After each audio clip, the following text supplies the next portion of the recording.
Like in most African countries, the Nigerian environment needs urgent attention and preservation.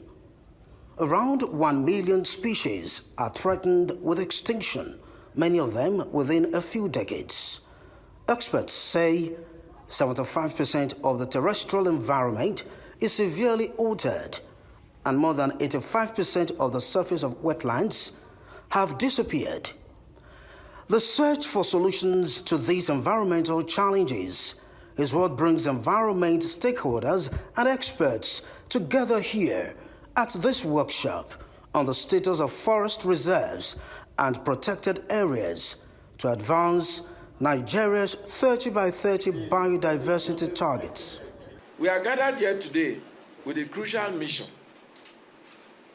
ensuring that we don't turn away from the catastrophic rushing straight, but for the catastrophe rushing straight to us, ensuring that we act together to protect species threatened by overexploitation, to strengthen our forests and protected areas as effective measures in the recovery of our natural world.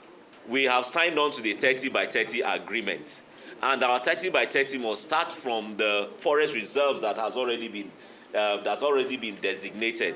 That is where we are going to start off from. And if the federal government has signed on to it, they need the state government to be able to make that happen, because necessarily the federal government's land is under the purview of the National Park Service. That's not all. Experts have established that today, only 15% of the world's land mass and 7% of the oceans are protected. They suggest various efforts to reduce the threats to forests and biodiversity. We are gathered here to caution ourselves and put ourselves in the right position.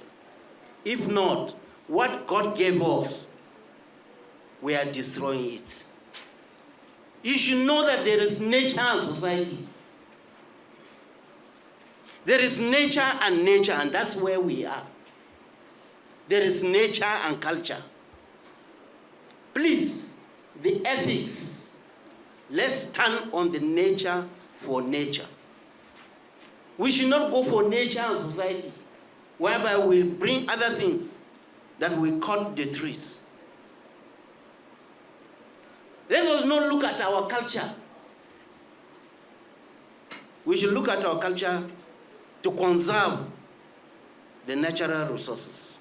Now that the world's oceans are warmer, more acidic, and more polluted and losing more oxygen than ever before, causing unprecedented damage to virtually all marine life, environmental experts say the best time to act was decades ago, and the second best time is now.